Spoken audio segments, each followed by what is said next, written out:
last week, LeBron James surpassed 39,000 points. First player ever to do that. Obviously, he got the scoring, not scoring title, but he got the all-time leading scorer in NBA history last year. So I had this debate on this pod with my buddy Zach, who's on the pod every week. We talk football and all that stuff. And we were discussing about LeBron and the legacy thing. I don't know where it's funny. I don't enjoy talking about LeBron versus Jordan. I hate it. I don't even enjoy it. I don't even find the debate interesting, honestly. But I have to say, with where we're at with LeBron James' career, year 21, still top 10 player in the league, and year 21, turn 39 next month. I don't know where you stand on the debate, but we'll bring it up here real quick. I've said my stance has always been this, that I've always been Jordan 1, LeBron 2. But my pushback was that the gap was a lot closer than people give credit for. And that debate's, in my opinion, the debate's not, because LeBron's still playing a high level at this late in his career, and I'll say he's still the best player on that team because AD is not consistent enough to be that guy. I've always said that should LeBron win another title or two, the debate is still open. Now, whether you still stay Jordan 1 still, that's up to you. But I feel like the debate, do you think the debate's still open at least? A conversation still? Or is it closed for you? I think it's unfair to LeBron that it's ever been closed because, I mean, when you look at some of the numbers, not just the stats, but like, okay, so LeBron left Cleveland the first time to go to Miami. They went from a 61-win team to a 19-win team, and now they're picking the lottery. When Jordan left the first time to play baseball, they went from a 57-win team to a 55-win team. That's correct. And they were very close, like with the Knicks in that series. Like, I mean, they could have been a title team. They were minutes when that series against the Knicks. Exactly. So, I mean, like, it's not as like when you watch, like during the pandemic, when we watched that Jordan documentary, they tried to make it seem like Jordan was playing with a group of bums. But it's like Scottie Pippen is an all-time great. He had great role players around him. Again, he left. They still won 55 games. So that was not a bad team that he was on. I'll go even further than that. Between 93 and 98, Scottie Pippen was arguably a top 5 player in the league at that point. And probably the best and probably the best two-way player in basketball at that point. Not named Hakeem Olajuwon.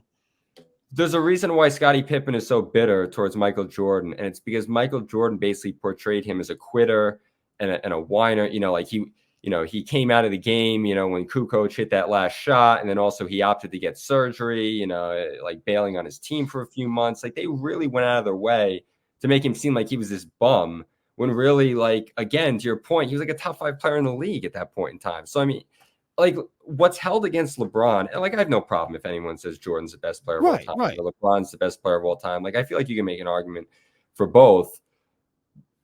But I just find that like LeBron is knocked for taking bad teams to the finals. I mean, like he's going to the finals against OKC with against Golden State. I was thinking of Durant, and then I was thinking of OKC. But you're going to the finals to play the Durant and Curry-led Warriors with like Rodney Hood and Jordan Clarkson. I mean, like it's just.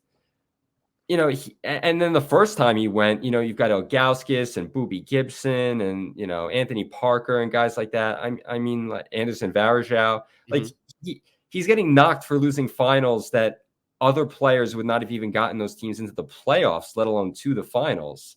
So, I mean, it's almost like been to his detriment that he was so dominant. Like even in the years with Cleveland, when they were dominating the Raptors every year and going to the finals, and then ultimately they lost to the Warriors, but like, the Warriors, the year they beat them, were a 73-win team. Then they added Durant for 2 years. So, I mean, it's like I just find it unfair that he's knocked for those finals losses when he clearly had an inferior team. Well, obviously, it was inferior once Kyrie left. It was much more on an even playing field when Love and Kyrie were healthy. Right, correct. But, I mean, the first year that the Warriors won a title, neither Love nor Kyrie were healthy. So I mean, again, it was LeBron with Timofey Mozgov and Iman Shumpert and J.R. Smith going to 6 games with that Warriors team that ultimately wound up winning 73.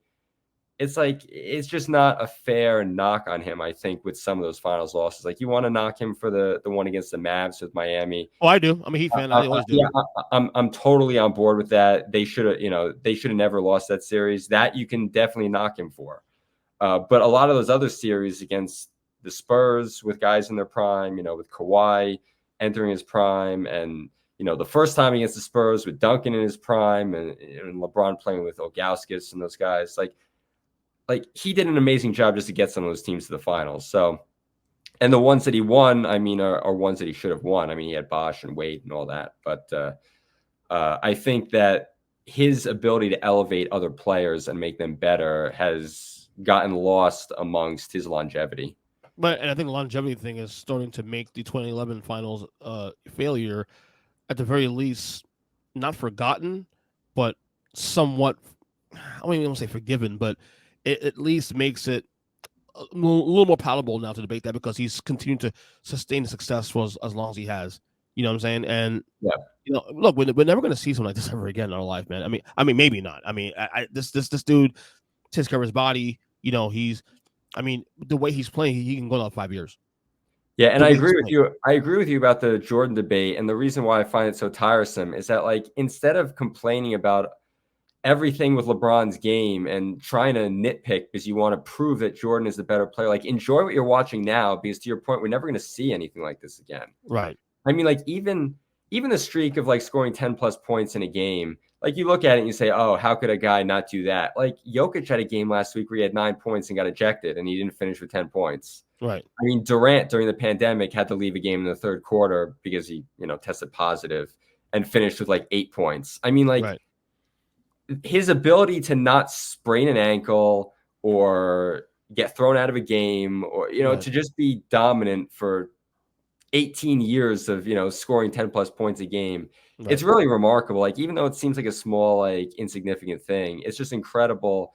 His durability, his ability to show up and play games, and his ability to have an effect on all those games is pretty incredible.